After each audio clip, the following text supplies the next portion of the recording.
Hello student, Gurukul institute by Ravikant Kumar. मैं YouTube channel के माध्यम से मैथ के intermediate CBSE 10+2 Bihar engineering syllabus के आधार पर एग्ज़ाम टॉपिक पर वीडियो बनाया हूँ। If A is an invertible matrices of order 2 then determinant A inverse equal to.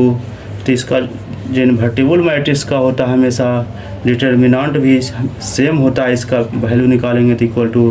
तो इसलिए डिटर्मिनेंट ए इन्वर्स का हो जाएगा 1 बटा डिटर्मिनेंट ए होता है, दोनों इक्वल वैल्यू होता है इन्वर्टिबल मैट्रिक्स का।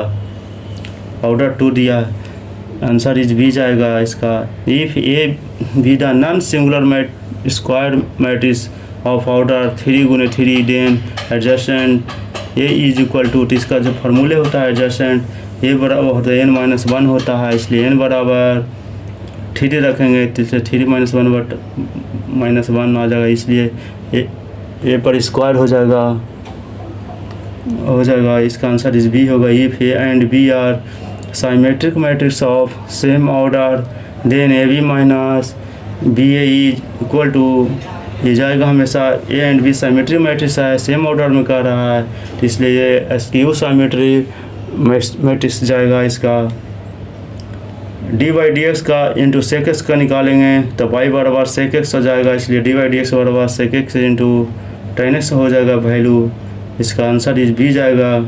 dy/dx पर जाएगा e पर cos x जाएगा, तो y बराबर e पर cos x होगा, तो dy/dx बराबर e पर cos x into minus sin x जाएगा, आंसर इज बी होगा। dy/dx sin 4x equal to, इसलिए y बराबर sin 4x है, इसलिए dy/dx बराबर 4 cos 4x हो जाएगा इसका। नेक्स्ट प्रॉब्लम है ए बराबर matrices 1 1 x square y square then A dash equal to.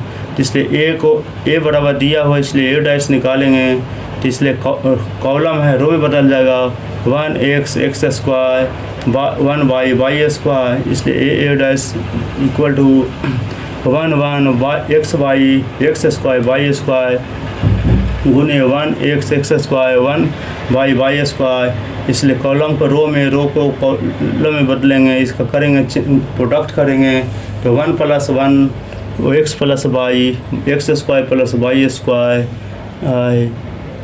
इसलिए x + y x square plus y square x cube plus y cube x square plus y square x cube plus y cube x4 + y4 आ जाएगा, इसका answer है। Find the value of x from the following 2x - y 5 3y 6 5 3 - 2। इसलिए दोनों को x का value निकालना, दोनों matrices है सेम वैल्यू का हम रखेंगे। इसका x निकालना 2x - y बराबर 6 रखेंगे, y बराबर -2 रखेंगे, इसलिए 2x - y को x - 2 बराबर 6 आ गया, 2x बराबर 4 हो गया, x बराबर 2 आ जाएगा इसका।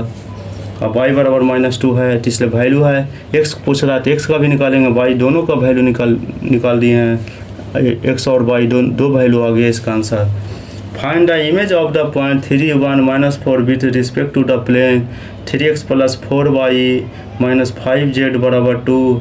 इसलिए इसका देखिए इमेज ऑफ पॉइंट निकालना है तो हमेशा x एक्सिस और y एक्सिस बनाइए, इसका इमेज निकाला जाता है हमेशा परपेंडिकुलर एक्सिस पर निकाला जाता है। इसका पॉइंट दे दिया है 3 1 - 4 एक पॉइंट है with respect to the plane पर 3x + 4 - इतना जाएगा, जिसका इसका जो स्केलर पॉइंट है 3 4 - 5 है। अब इसी को हम करेंगे ए भी आगे, ये वैल्यू होगा ए भी होगा। अब इसका इमेज ए बी का पूछा था, परपेंडिकुलर को हम लेंगे A B parallel to n चल जाएगा, इसलिए r बराबर λn प्लस ए डैश आ जाएगा, इसलिए लाइन ए बी बराबर r - ए बराबर लैम्डा ए होगा, n हो जाएगा, इसलिए r बराबर n लैम्डा प्लस ए हो गया, इसलिए लैम्डा बराबर 3i + 4j - 5k - 3i + j - 4k आ जाएगा, इसका वैल्यू आ जाएगा।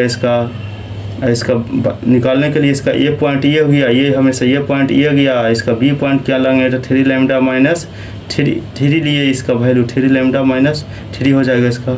इसका लेमडा से तो इसको अब इसका वैल्यू निकालेंगे।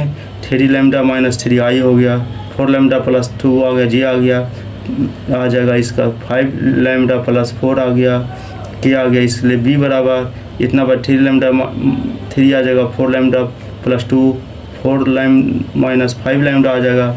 Middle point of A B lies the plane 3x plus 4y minus 5j बराबर 2, इसलिए मिडिल पॉइंट बराबर आ जाएगा 3 lambda by 2 4 lambda by 2 minus 5 lambda बराबर 2। इसको वैल्यू को रख देंगे इसमें 3x प्लस 4y, जब वैल्यू निकले x y z है तो इसमें वैल्यू को रख देंगे। तो 3 इंटू 3 लेमडा बाई 2 4 गुने 4 लेमडा बाई 2 माइनस 5 गुने 5 लेमडा बाई 2 बराबर 2 हो जाएगा। इसलिए 9 lambda by 2 8 lambda by 2 25 lambda बटा 2 लेमडा बराबर 2 आ जाएगा। इसलिए 50 लेमडा बटा 2 बराबर 2 आ जाएगा। इसलिए लेमडा बटा 2 गुने 50 आ जाएगा। इसलिए लेमडा बटा 2 बटा 25 आ गया इसका लेमडा का मान। चैनल को सब्सक्राइब करें एवं वीडियो को दोस्त के साथ शेयर करें।